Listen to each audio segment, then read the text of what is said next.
queridos estudiantes. Hello, dear students. I am Blanca, your online Spanish teacher.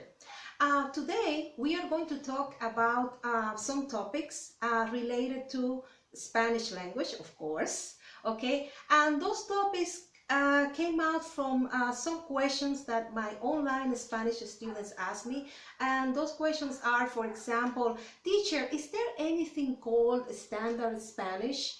And if there is, are there many different variations in Latin America and Spain? And how Dominican Spanish is different from those variations? So stay tuned because I'm going to answer those questions right now.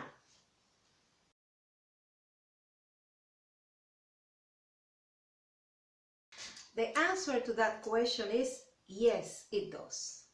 Given the fact that Spanish is spoken in 20 different nations, okay, in Latin America and also in Spain, you will find different ways to communicate, different ways to say a word. For example, I'll give you a simple example.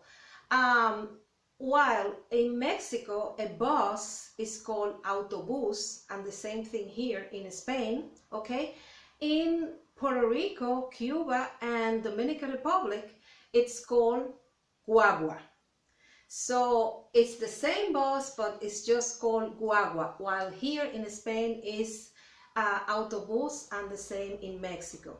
Now, according to Enrique Pato, who is a philologist from Spanish philologist from the Universidad de Madrid, Madrid University, according to him, there are 5 variations of Spanish, or 5 Spanish dialects in Latin America. And then we have the number 1, the Mexican variation, okay? And then we have the Central American variation. Number 3, the Caribbean variation, which is, you know, the one we speak in Dominican Republic. Also, we have the Andes variation, which is on the South America, and Rio de la Plata, which is the Argentinian Spanish, and finally the Chilean Spanish. While in Spain, there are 3 variations. We have the north of Spain variation, and also Andalusian variation, and also the Canarias, okay? So, as you can see, we have 8 different Spanish variations.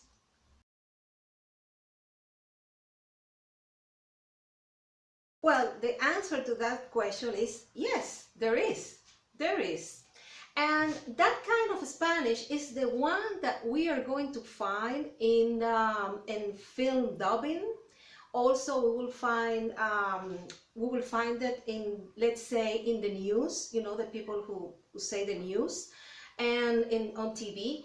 And also, it is the kind that most Spanish teachers would use or would introduce their students to the standard Spanish. Okay, so, and also it's the one that is used by, let's say, in the court and in the written form. So,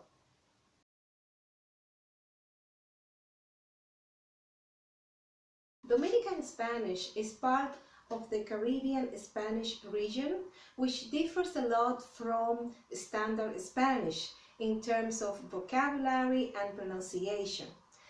To give you an example, 90% of Dominicans, we do not pronounce the final S of most plural nouns, and this phenomenon has nothing to do with the level of education or the economical status, as some may argue, but it does happen among us, some at a greater or lesser degree.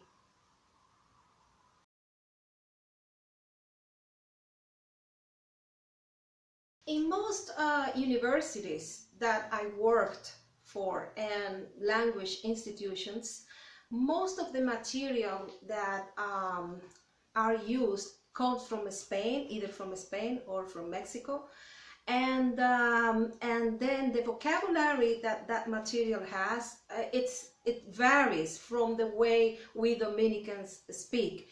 Another thing is that among Spanish teachers, there is a belief that the student should be exposed to the correct Spanish, to the standard Spanish, because the way Dominicans we speak is a wrong Spanish. It's wrong, and no, you should not learn that. Well, that has caused a lot of frustration among people, because imagine after you pay some money and you take a course, and then you find out when you go to live or visit Dominican Republic, you find out that you don't understand what the people say. Then that causes, of course, a lot of frustration. And the same thing happens with some applications. Most applications, they will use the Spanish from Mexico or Spanish from Spain. So that, of course, that will cause a lot of frustration among the students.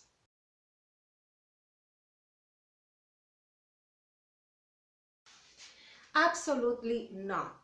Because the standard Spanish is the one that is spoken everywhere, especially in the media, in the news, as I said before, and it's also the one used in legal documents, in the law, and it's the one that is understood everywhere. So what I recommend to my online Spanish students is to learn the standard Spanish, but at the same time, if you are planning to live in Dominican Republic, or if you have any tie to Dominican Republic, you should be able to understand Dominicans, and that should be the goal. Okay, so and that's what I try to introduce in my online Spanish class for those people who are planning to move to my country, Dominican Republic. So what I try to do is I teach them the standard Spanish, okay, but at the same time they learn how to understand Dominican people. After working for more than 15 years in different language schools and universities in Dominican Republic as a Spanish teacher, I realized my students were missing a very important part, and that was understanding Dominican people, regular Dominicans.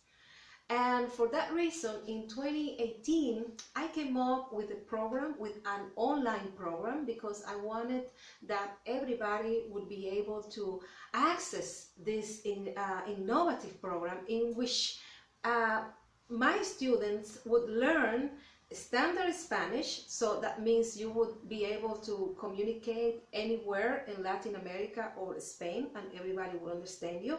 But at the same time, you would be able to understand Dominicans. So if you are planning to live in Dominican Republic, or if you have any kind of connections with Dominican Republic, I invite you to consider to learn Spanish with me. And if you have any question about my courses, please send me an email. I'll be more than glad to answer all those questions.